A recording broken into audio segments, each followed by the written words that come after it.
ครงการรถเมล์ด่วน BRT จัดสรรสถานที่จอดรถ 8 โซน อยู่เขตเมืองจันทบุรีหาเมืองศรีสัตนาค เก็บค่าบริการ 80 กีบต่อนาที ท่านคำพันธ์วันธนา หัวหน้าโครงการขนส่งแบบยืนยงในนครหลวงเวียงจันทน์ BRT ให้สัมภาษณ์ในรายการพาร์ทฮอกซึ่งออกอากาศในวันที่ 2 พฤศจิกายน 2025 ว่า ภายหลังโครงการรถเมล์ด่วน BRT สร้างสำเร็จ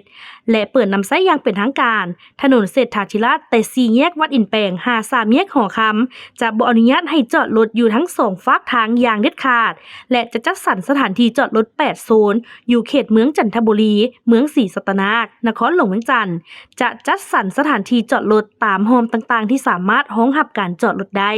เก็บค่าบริการฝากรถตามแคมทางราคา 80 กีบต่อนาทีสำหรับบุคคลทั่วไป